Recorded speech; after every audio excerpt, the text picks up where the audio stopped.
Good afternoon. I'm Laura Frank, and I'm the Interim Director of the Jewish Community Relations Council of the Jewish Federation of Greater Philadelphia.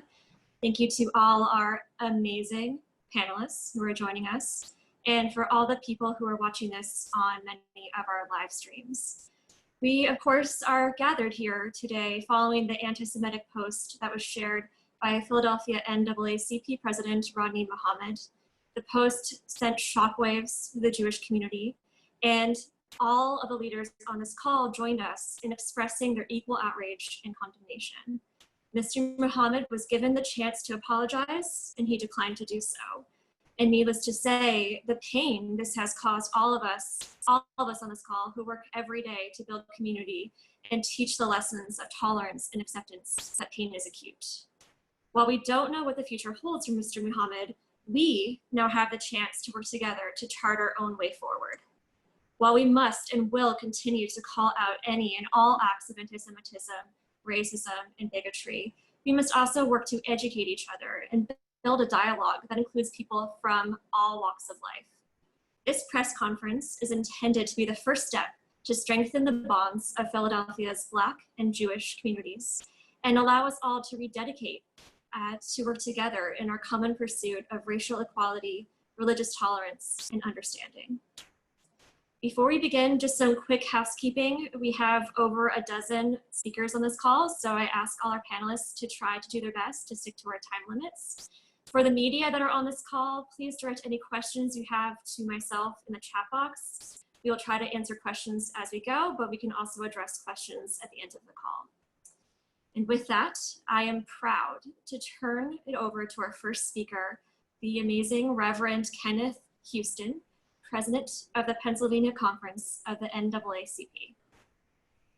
Well, thank you, Laura, and thank all our great and distinguished guests. Some faces I see I know, and some I do not know. And I thank you all for the opportunity as the president of the Pennsylvania NAACP State Conference to sit at the table with you all, or I should say the Zoom with you all, relevant to this issue. I want to read, if I may, the mission and vision statement of the NAACP, okay? If I may.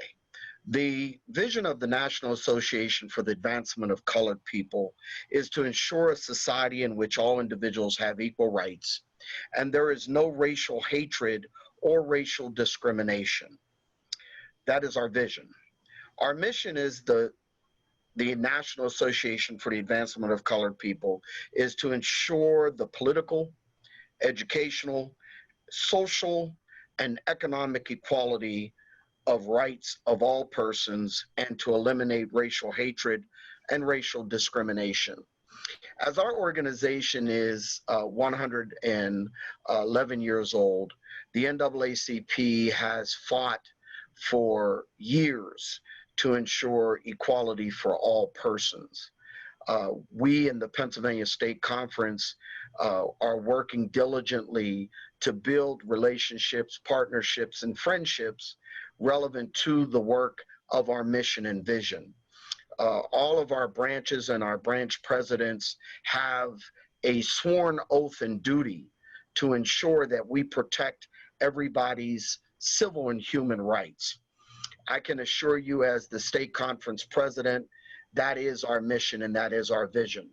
So we are working very aggressively to build partnerships.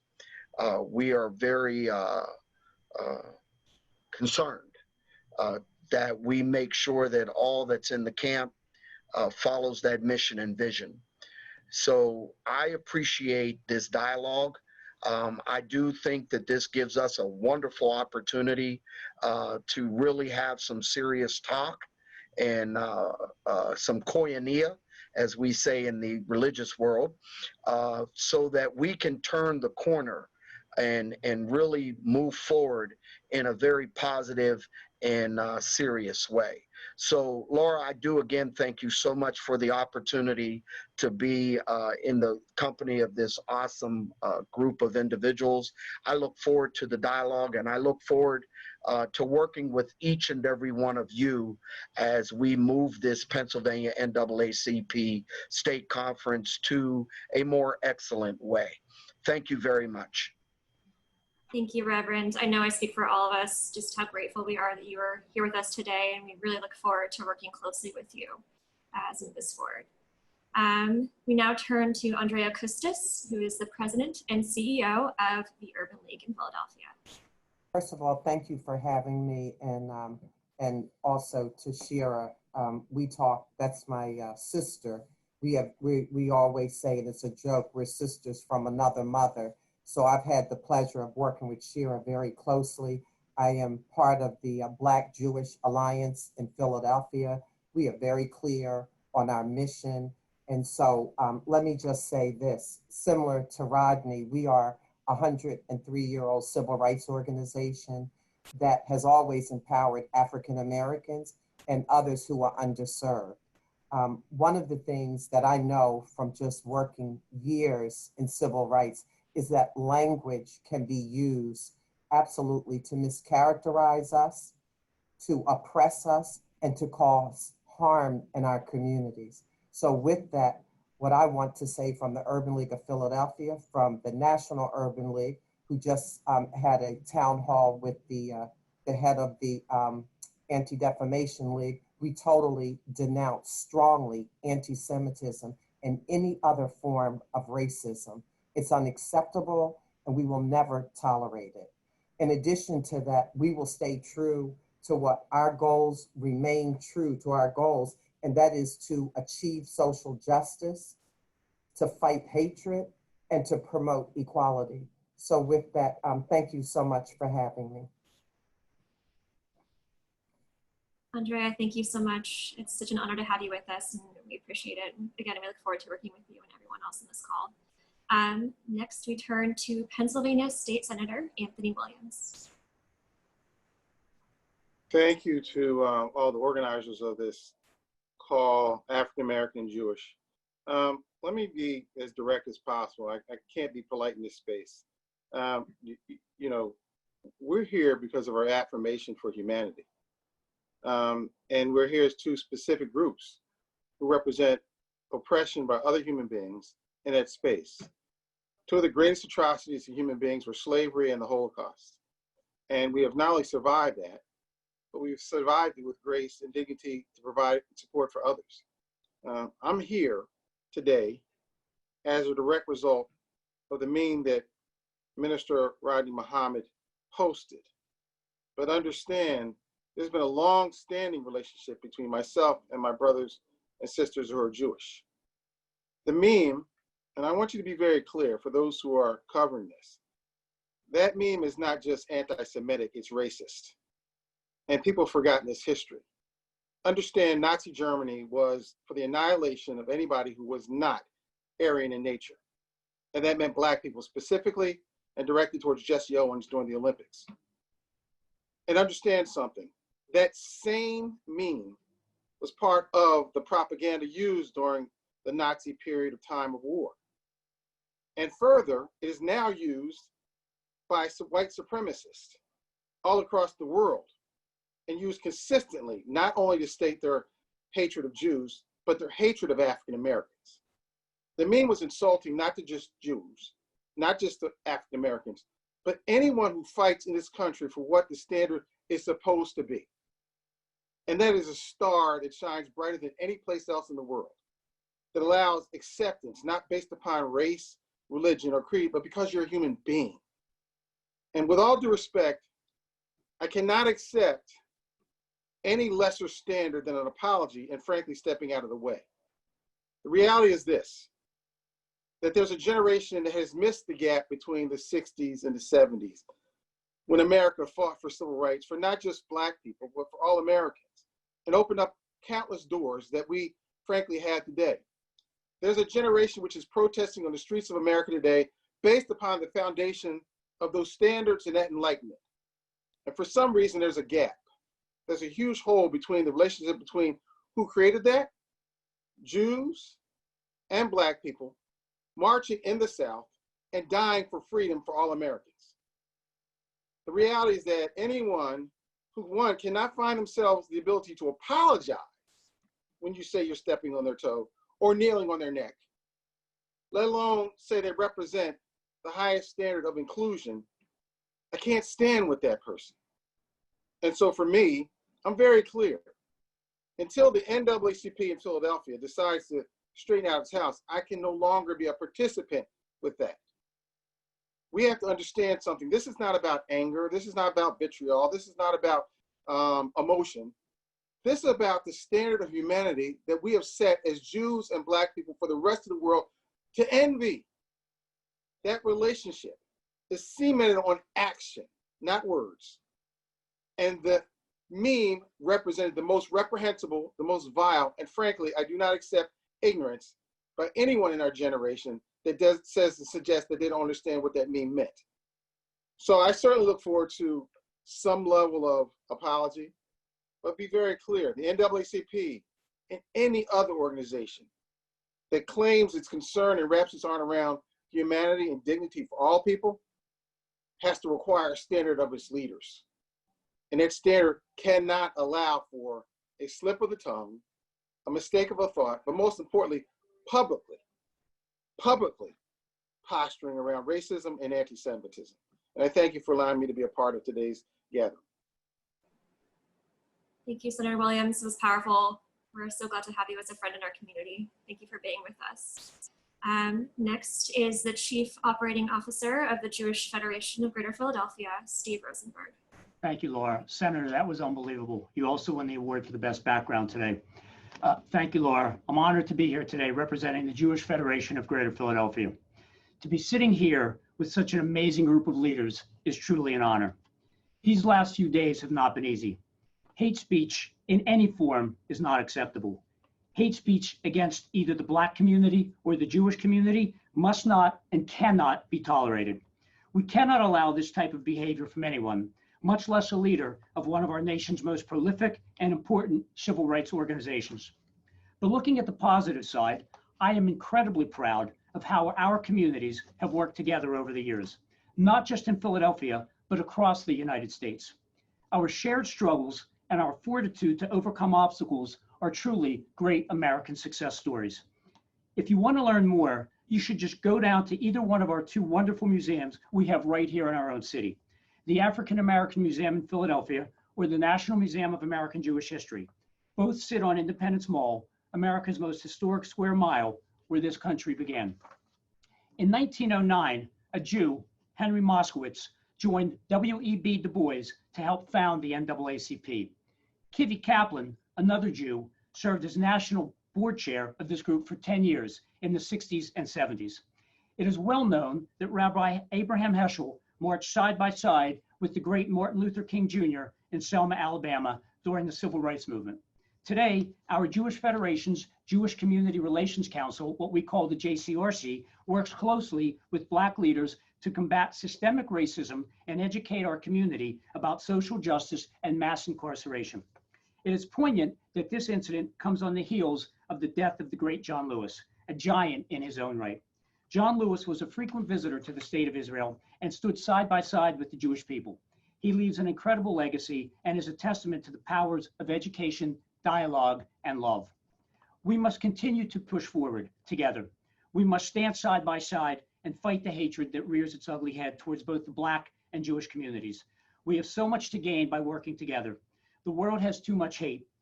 We owe this to our kids and their kids. My staff knows I like quotes. Before I finish, I have a quote from MLK that is very relevant for today. This comes from when MLK was invited to address the American Jewish Committee Convention in 1958. He noted the great similarities between Jews and African Americans, who both experienced hatred and prejudice and who worked to overcome that bigotry. My people were brought to America in chains. Your people were driven here to escape the chains fashioned for them in Europe. Our unity is born of our common struggle for centuries, not only to rid ourselves of bondage, but to make oppression of any people by others an impossibility. I want to thank all of you again for joining the Jewish Federation of Greater Philadelphia and our partners at the ADL and the AJC as we continue to fight the scourge of anti-Semitism and hate each and every day. Thank you. Thank you, Steve. We now turn to our great friend, Ryan Boyer of the Laborers District Council. Thank you, Laura, and thank the Anti-Defamation League and the Jewish Federation. We have a very simple position at the Laborers District Council, and that is that we try to enjoin the good and forbid the evil. And we know that what was posted is evil. I talked to the minister because I'm a very direct person, and I told him as much, that it was evil and it was wrong, it was hurtful.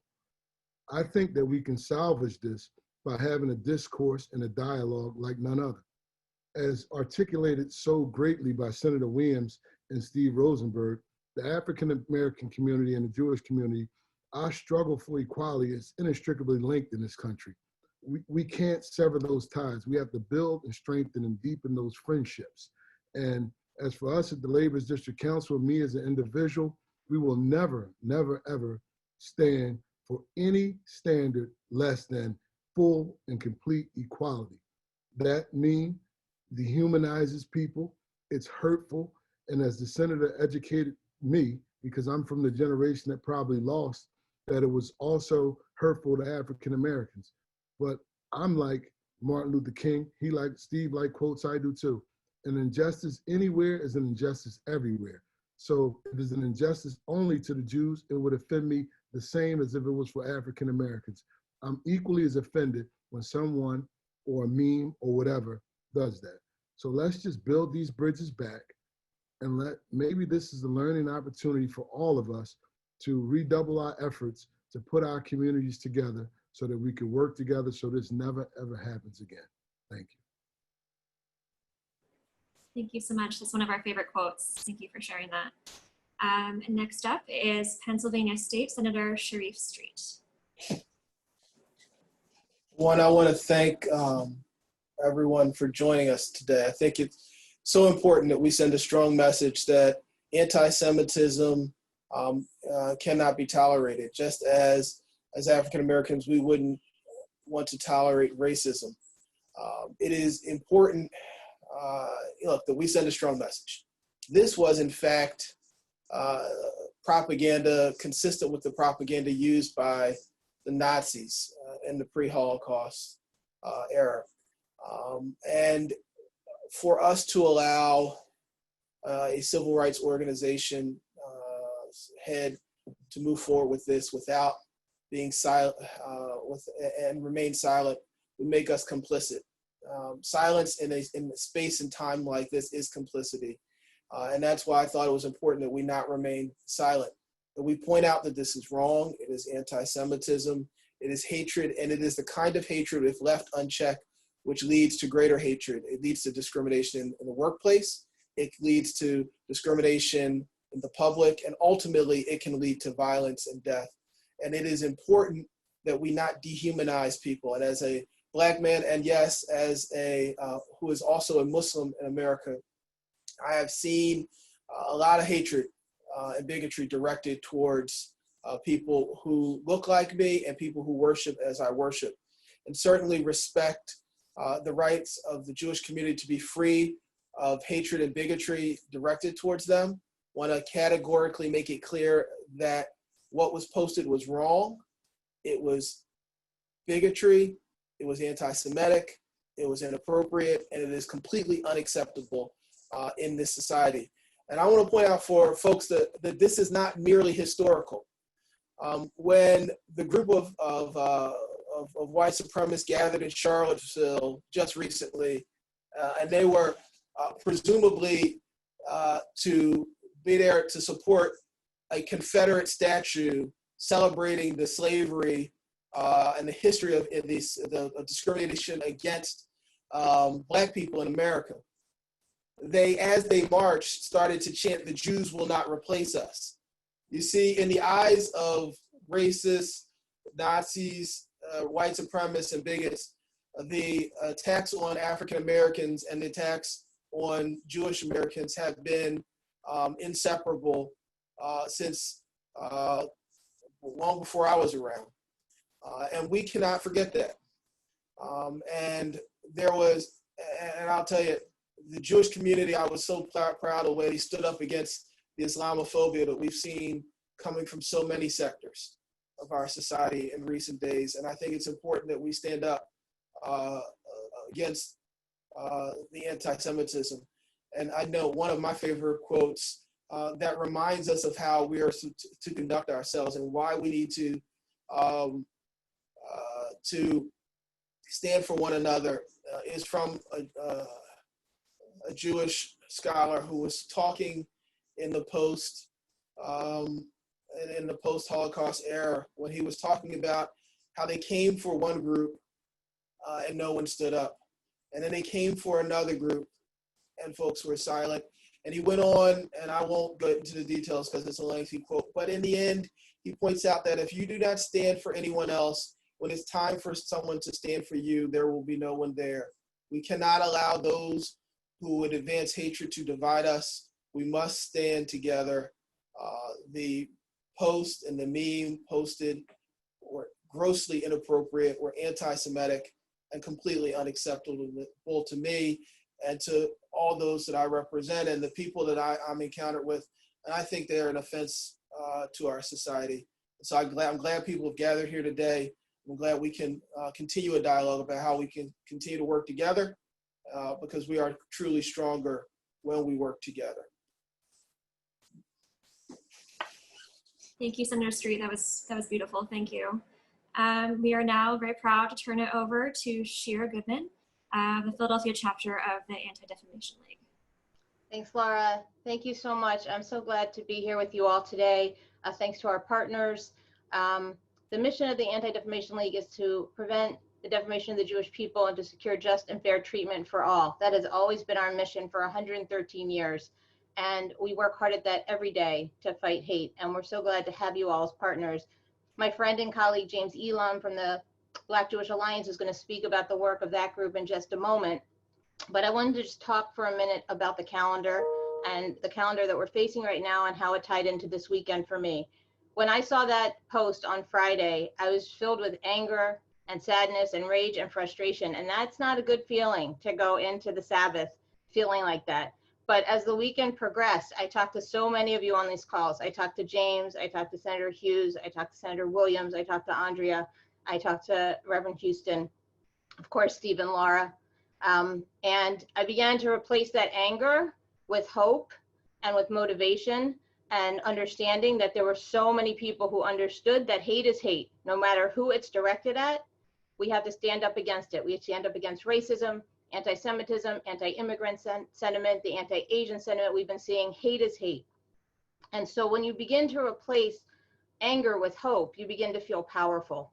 And I wanted to just tie that into the Jewish calendar right now, because tomorrow night we are going to begin to observe one of the saddest day on the Jewish calendar, Tisha B'Av. It is a day of fasting and mourning. It is a day that our rabbis teach us all of the disasters that befell the Jewish people occurred. And the destruction of the temple occurred, our rabbis tell us, because of sinat chinam, baseless hatred.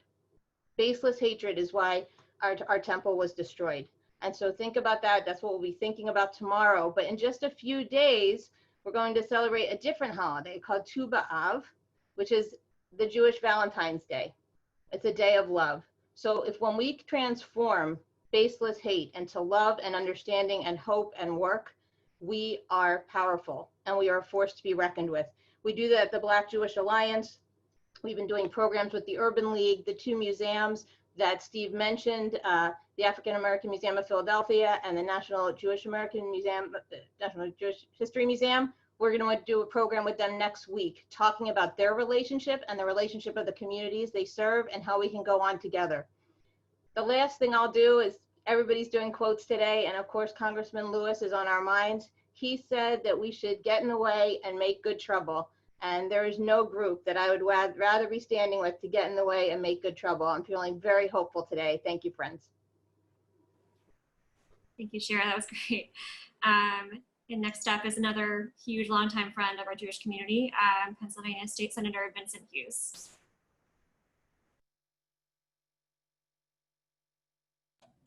Thanks, Laura, and thanks everyone. And since all the good quotes have been taken, we'll have to figure out what else we can come up with.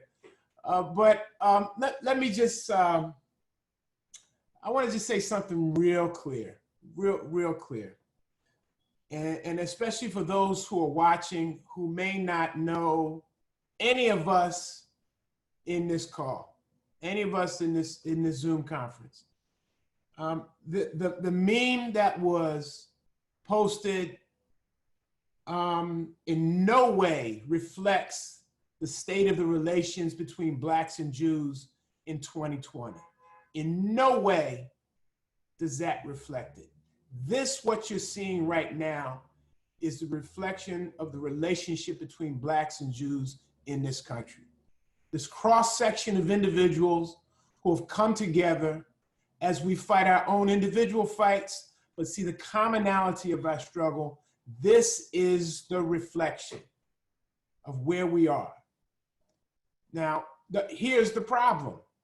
We've been so comfortable working with each other for so many years, so many good years, productive years, supportive years, that maybe we've lost the need to make sure that everyone else understands the good work that's been done.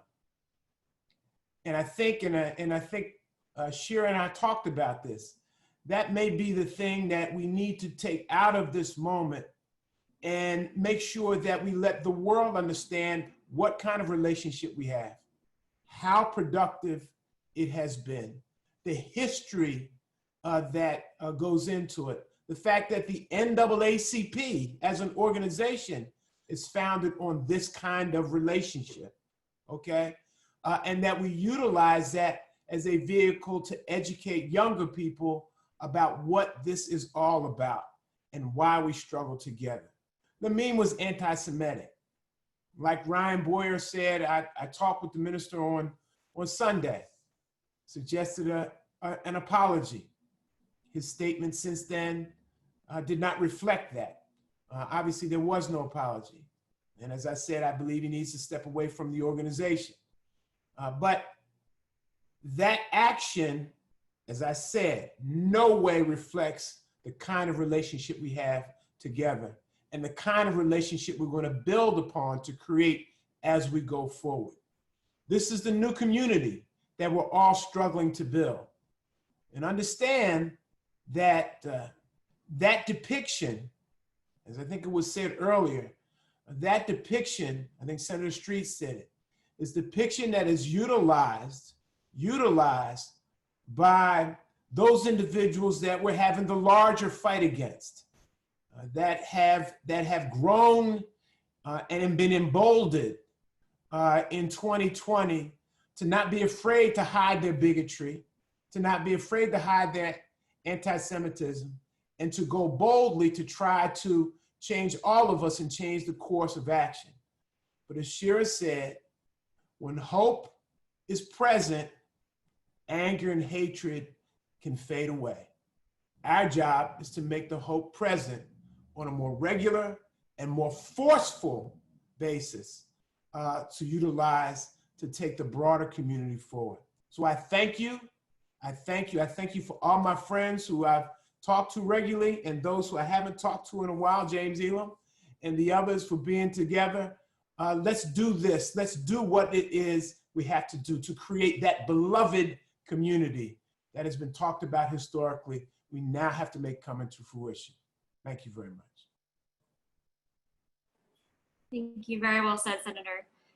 We are supposed to be joined next by Congressman Dwight Evans. I don't think he's able to join us just yet. So I think we'll turn it over now to State Representative Joanna McClinton.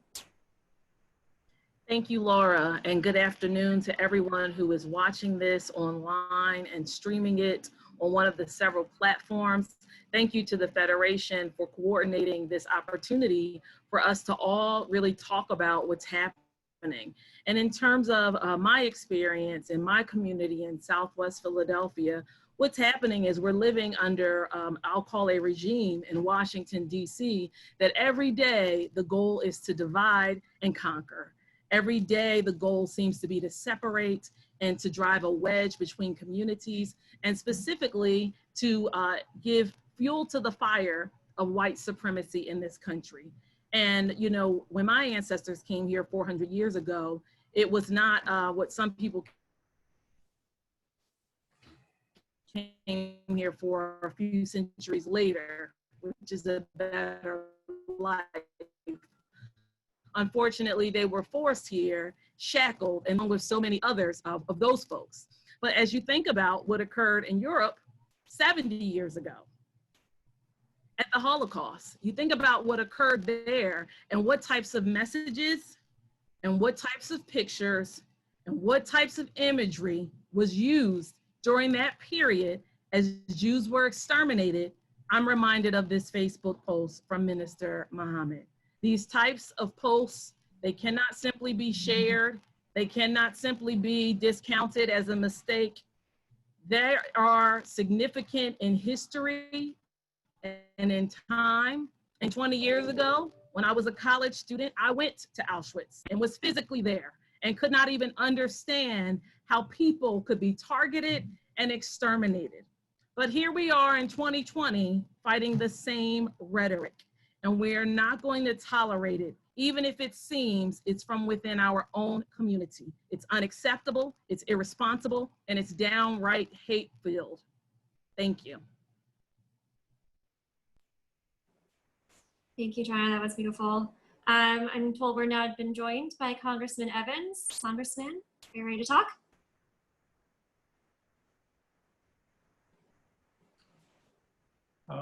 One, I want to thank you, the Jewish Federation, for the organization of this event. I think it's important, especially in the time that we are in today, more the reason, particularly the African-American community and the Jewish community. On the heels of my hero, John Lewis, who plays in state today, he was an optimism about the future of here in America. He said, and I used to recall very distinctly, is when I was a kid growing up, 10 years old, and I saw him go across the Pettit Bridge. I had the opportunity to go across them with that Pettit Bridge and walk across in those celebration. And he used to say, if you don't think things have changed, walk in my shoes. And that's important to remember with what he expressed. The fact of the matter is that we need to maintain that kind of attitude in spite of noise and things that are said. Collectively, this communications today sends that kind of message. We know collectively, and I've talked to some of you individually about the importance and the challenges that we have. And those challenges require, like never before, that we rededicate ourselves to a single purpose as human beings and as pulling together. So I joined this press conference in the spirit of humanity, in the spirit of Reverend Congressman Lewis, in terms of that single oneness, that oneness to understand that we have an obligation and responsibility to work for our constituencies and to try to make a difference in their lives. We will only be able to do that unless we allow ourselves not to be distracted or not to be off of focus about what is important. So I believe we do things better together. That's what I've learned in the time I've been around this as in public office. And this is something that I'm always going to push for. I'm always going to push for people to work together and to figure out how we not let anybody, we have somebody who's an occupant of a certain house who is what I consider somewhat of a distraction to all of us. That occupant, in my view, sends the wrong message within this country. We will have a chance 98 days from now to voice our opinion. And I hope that we voice our opinion in a way like we have before, that we stay focused and keep our eye on the prize. Thank you, Congressman. We so appreciate you being here. I know it's a busy time in Washington, so we appreciate you taking the time. Thank you. We are now thrilled to turn this over to James Elam of the Black Jewish Alliance of the Anti-Defamation League. Hi, good afternoon. My name is James Elam, and I represent the Black Jewish Alliance of the Anti-Defamation League. We started this organization around 3 years ago in an effort to create understanding and to reestablish the pre-existing relationships that existed between our communities. I'm a student of history, and historically speaking, Black people in America and Jews have worked together, in particular because Jews understood the plight of African Americans in a way that honestly many Americans could not. Being a people that has been persecuted for many years has made the Jewish people much more empathic. And the teachings that they follow in many ways demand that Jews be a part of the struggle for African Americans. Throughout the civil rights movement, there were countless examples of Jews working for the freedom of African Americans, even to the point of placing themselves in danger. Now, unfortunately, many things happened after the civil rights movement that strained that historical relationship, but here we stand today to really reinvigorate that connection. We came together as the Black Jewish Alliance partly in recognition and appreciation of that history, but recognizing that there is much more work to be done to fully manifest the express freedoms promised to all Americans, in particular for African Americans, but for Jewish Americans as well. Much more learning to occur, much more bonding must happen in ways that have not happened in many years, and we stand committed to that end. Today, we're here before you to denounce racism, to denounce anti-Semitism, and to denounce hatred. We stand before you committed to work together, and not just during the easy times and conversations, committed to reestablishing the relationship that has made our peoples even greater collectively, committed to see America fulfill its promise of the equality of all men. As my good friend Senator Hughes said, all the good quotes were taken, so I won't belabor that point, but I really do appreciate this gathering. I really do appreciate this showing of support, and I'm flattered to be here, and I appreciate you all. Thank you. Thank you so much. We appreciate it. Next, we are also really excited to welcome the Philadelphia City Councilwoman, Jaime Gautier. Thank you. Good afternoon, everyone. Thank you to the Jewish Federation for putting together this event and for inviting me to share some thoughts. I wish we didn't need to be here today. Right now, with everything going on in our city and in the world, whether it's COVID, the fight for Black liberation, or even climate justice, inequality and oppression have been placed under a magnifying glass. We are seeing injustice in our society from new perspectives and the basic connectedness of all struggles against oppression. That's why it's especially upsetting that Minister Rodney Muhammad, the head of an organization that is at its core focused on achieving social justice, has repeatedly displayed his lack of compassion and understanding of the dangers of anti-Semitism. As the leader of our local NAACP chapter, Minister Muhammad has dedicated his career to civil rights and to improving conditions for the Black community. But the idea that a civil rights leader would not just share an anti-Semitic message, but then refuse to take ownership of it and apologize is not just disappointing, it's completely unacceptable to me. There's a saying that goes, until we are all free, none of us is free. Bigotry and hatred of any minority group undermines the hard work we've done over so many years to end oppression, and it threatens the freedom and safety of our entire community. So I hope that this incident is an opportunity for us all to recommit ourselves to the fight against hatred and bigotry in all its forms. I hope that Minister Muhammad and anyone who sees truth in what he posted will take time to educate themselves.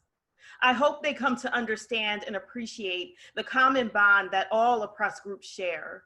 Because if freedom and equality is what we're after, we need to stand together in steadfast opposition to hatred and bigotry, whatever form it may take. I am proud to stand in solidarity with my Black and Jewish colleagues today to fight for justice, tolerance, and freedom. Thank you so much. Thank you, Councilwoman. Appreciate you being here as always. Next, we're supposed to hear from David Dix. I'm not sure, he was having some technical issues. David, are you on? Okay, we'll move forward. For our final speaker of this program, I'm happy to introduce David Smith, President of the Philadelphia chapter of the American Jewish Committee. Thank you for inviting me to represent the Philadelphia, South Jersey chapter of American Jewish Committee to join in this discussion of Rodney Muhammad's anti-Semitic Facebook posting. We can't discuss that posting in a vacuum. In the past few years, we've gone beyond the dog whistles that we heard in our politics for years to a resurgence of hate crimes and hate speech in a way that we had not seen in many years before. Recognizing that, there is an opportunity here today, while the events of the last few months are still fresh in our minds, to act collectively to support the rights of all persons to equal, non-discriminatory, and respectful treatment. AJC has made a number of policy recommendations to the Congressional Caucus on Black-Jewish Relations, which was launched at the 2019 AJC Global Forum in Washington, D.C. Those recommendations are aimed at ensuring the right to equal treatment under the law, not only by the reformation of our law enforcement institutions, which certainly need much reformation, but also, and perhaps especially, by ensuring the right to vote and to oppose voter suppression and the right of our children to a quality public education. We cannot afford to squander this opportunity by failing to work together across race, religion, and gender toward lasting progress. Thank you for this opportunity to speak. Thank you, David. And wow, just thank you, all of you, for joining us this afternoon. You know, as we said, we have so much work ahead. This is just the first step, but it is just so inspiring to see the enthusiasm and the energy from so many in our community. So thank you all for being here today. I'm happy to turn this over to some media questions. Any media, if you have a question, please feel free to put it in the chat. And go back to a question that Chris Brennan asked for Reverend Huston. Reverend Huston, what, if anything, can the National NAACP and or the Pennsylvania Conference do to take action in the local branch if Minister Muhammad does not apologize and or step down? Well, thank you very much for that question. It's a very good question. The structure of the NAACP is simply this, is that we follow the guidelines on the state level from the national level. Then the state does have jurisdiction over the local branches. We are in deep conversation relevant to our national leadership when it comes to the situation with Minister Muhammad. We, of course, on the state level, have to defer to, submit to the national level for their leadership and guidance relevant to the situation with Minister Muhammad. The state conference did issue a clear press statement relevant to our position with the posting. We are anxiously awaiting to see what our national direction will be, and we're prayerful that we will get that answer expeditiously. Thank you. We'll do one more question we have from Annie McCormick. A few of our panelists have already answered, but if a few more want to weigh in. She asks, how many panelists believe that Muhammad should be removed from his post? Additionally, in looking at the mosque's Facebook page, this is not the first anti-Semitic post to come from the mosque Muhammad is associated with, including one comparing Jews to Satan that was posted just 14 hours ago. It appears there is a pattern of anti-Semitic comments. If that is true, how can you defend keeping someone in a leadership position of a civil rights organization who has a pattern of posts of that nature? I think I saw that question earlier. There was a specific question to me in that, and I think I did answer, and that was basically, was I saying I would not work with the NAACP? And the answer to that question is very direct. It's specifically to the Philadelphia chapter. As long as Minister Muhammad leaves the organization, I will not be working with or aligning myself with that chapter. Further, I want to make sure we underscore something. That meme is not just anti-Semitic, it is racist. It is insulting to Black people as well as Jews. White supremacists today use that meme to make their stand as to reclaiming this country. And for me personally, I'm past waiting for an apology. We are well past that point. Those of us are leaders, Jewish, Italian, Polish, Irish, African-American, Latino, Asian, who look and seek and demand that this nation unite and remove barriers based upon religion, race, and gender, have to stand in alliance with and against anyone who makes those statements publicly, as did Rodney Muhammad Leary last year when he uncovered the emails of racist police officers and demanded their removal immediately. The standard is the standard, and there is no compromise of that standard for humanity. Thank you, Senator. I want to give a chance for any other panelists to weigh in on that question. Let me just add, I think Annie, you're talking about past posts. There is a series of posts on both the minister's private page and his church page that are anti-Semitic, that are hateful. There's a recent video. This goes back months and years, so there is a history of this, and that makes it very hard to claim that somebody did not understand what he was saying or what he was doing. And I think that Senator Williams speaking about how hateful this is, not just to Jews, but to Blacks and to all people, is very powerful. And I'm just grateful for the sentiments and the solidarity expressed here today. I do want to state something, and I want to make it abundantly clear to everyone that's watching.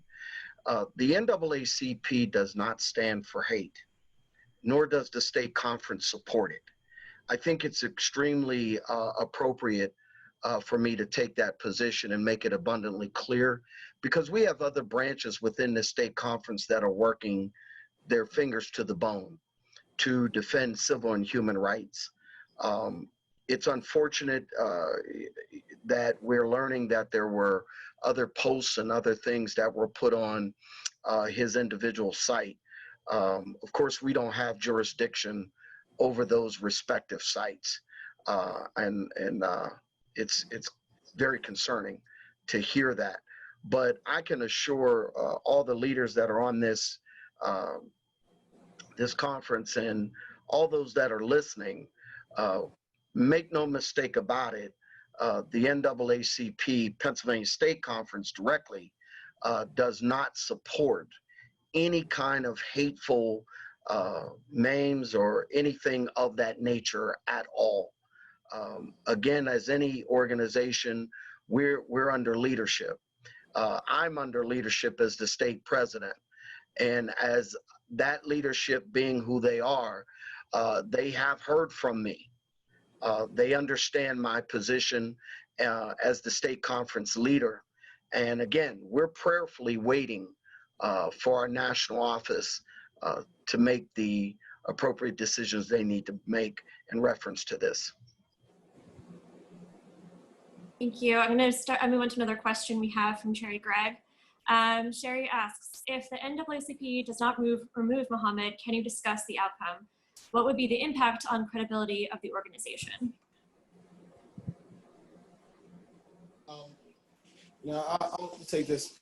Look, I think it would be damaging to, if you were to have a leader of the NAACP who, in the case of Mr. Muhammad, who is unapologetically placed these posts out there, I think it damages the ability of the Philadelphia chapter to build the coalitions that are necessary to advance a civil rights agenda that it has historically advanced. Moreover, I would say it's inconsistent with the national organization's history and mission. My father was a board member for over a decade on the national NAACP. And look, the NAACP has stood for fighting and advancing the rights of and staying against bigotry for all people.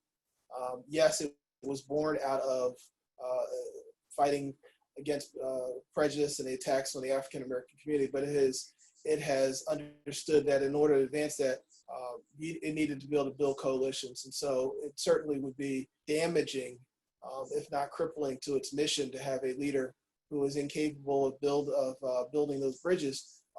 And the Jewish community has been one of the most consistent partners of the NAACP, and a lot of the organizations represented here today have been partners. And I certainly can't contemplate discussions with the heads of the ADL, with the Jewish Federation, or American Jewish Committee, with Minister Muhammad leading those conversations. So I think it is challenging. But I will also point out the NAACP is a membership organization, and at some point in time, there will be an election for NAACP leadership. And so I'm not particularly versed in the processes as President Huston is on how you can deal with this, but I do know a little bit about elections. Certainly, I think this is inconsistent with what the membership wants, and there will be a day of reckoning for this, either now or at some point in the future, when the public and the membership will have its say. Laura, if I could just add that there are so many chapters of the NAACP. We're so grateful for Reverend Huston's leadership. I know that the mainline branch put out a strong statement. We work with the Bucks County branch, the branch out in Reading, branches in New Jersey, and I know other partners do as well. And we're grateful for your leadership and the way these partners have stepped up. Great, thank you. I have a question now for Steve Rosenberg. Steve, what is the Jewish Federation's stance at this point? Do you think Minister Muhammad should be removed? You said that on Friday, but not sure if you still feel that way. And are you having conversations with the NAACP about Muhammad's position or a potential successor if he were to leave? So our position has not changed one bit. We were out early on Friday to call for his removal. We have now been joined by a number of people, most notably all the wonderful men and women on this panel, who I can't thank enough. If I could just echo and their words, the words are going to resonate with me, and I'm sure all of our membership, our chair, our incoming board chairs, and our board for the rest of this week. So thank you all for that. We're absolutely calling for him to step aside. The leader, I think it was Senator Williams that said, the leader of a wonderful civil rights organization, and the minister of this mosque, with the history of the posts that have gone on, can't remain in that role. We of course will work with the NAACP if they reach out. It's not our job to pick their leader, as Senator Street just said. It's a membership-based organization, and there's an election to handle that. But we will continue to work with the NAACP locally, regionally, nationally, as we have for a long time. It will be our pleasure.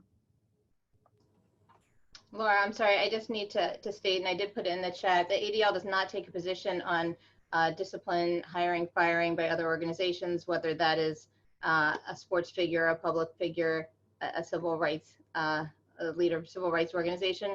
That's something we leave up to NAACP leadership and members, and we trust that they will make the decision that is right.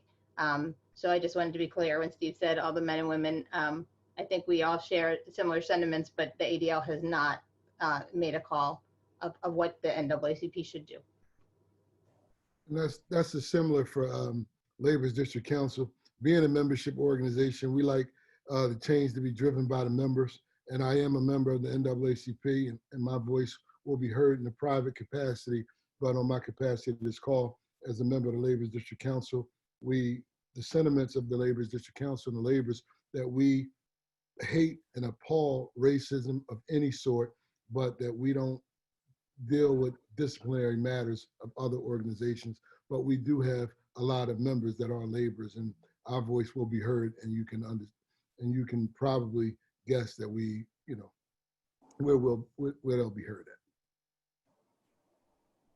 at. Hey, Laura, can I say something? So Senator Street mentioned his father was a member of the NAACP. I just want to let him know that I brought a picture of my dad with me, so he's behind me. I just wanted to let him know that if he's going to talk about his dad, my dad's right there. So just, yeah. Thank you for that. It's great to end on an uplifting note. It's a great photo. He's a good-looking guy. Thank you all again. Laura, sorry, go ahead. If we're going to keep it uplifting, we'll remind Senator Williams and Ryan Boyer that Reverend Huston is a Steelers fan, and we'll just leave it at that. Yeah, that's not, Vince, that's not really uplifting. Matter of fact, that's kind of divisive. Hey, wait a minute. Vince, I'm 1,000% with you about being divided about the greatest football franchise in America, the Eagles. Oh, come To on, our second standard cousins, the Steelers. Now, I like the coach, I like the team, but the Eagles are the gold standard, and the Steelers are like, you know, there it is. Well, Senator, I'm giving you a personal invitation to this side of the state, and I'm going to get you one of the biggest permane sandwiches that you can eat here in Western Pennsylvania. So I look forward to you coming on this side of the state. I can't have a sandwich, but I'll do everything else. All right. Laura, I apologize for that digression. We've all been suffering under some very intense moments over the last several days, and I figured that would be appropriate. And we'll leave Mr. Boyer, who's a Cowboys fan, out of the conversation, because then, you know, you want to see Pennsylvania unity, then you bring up that'll bring it. Hey, Vince. All right. Ryan, no, Vince, we got to get him a way back in. He's looking really good. He lost 60 pounds. Maybe his metabolism has sort of affected his brain to think logically about where he should be. And so I would hope that, you know, he might come back home at some, especially since Jerry Jones is the head of that organization. So I'm glad you did bring that up and outed him for who he really is. All right. I think I need to cut in and end it there. Thank you all. I was going to say, it's great that we all speak with one voice. Like to say, we mostly speak with one voice today. But thank you all so much again for joining us. This was such a powerful statement we all made together, and I know I'm very moved by it. I'm really excited for the future, which I think is not how I felt 2 days ago. So thank you all so much for joining. Please continue, everyone on the call, to follow the Jewish Federation and our JCRC and the Anti-Defamation League and all the groups and all the representatives that are on this call. We are going to be reaching out to all of you about further education and programming initiatives. And we look forward to gathering with all of you as a group, either virtually or in person, very soon. Thank you very much. Shalom. Thank you, everybody. Good to see you, James. Very well. Shalom. Thank you.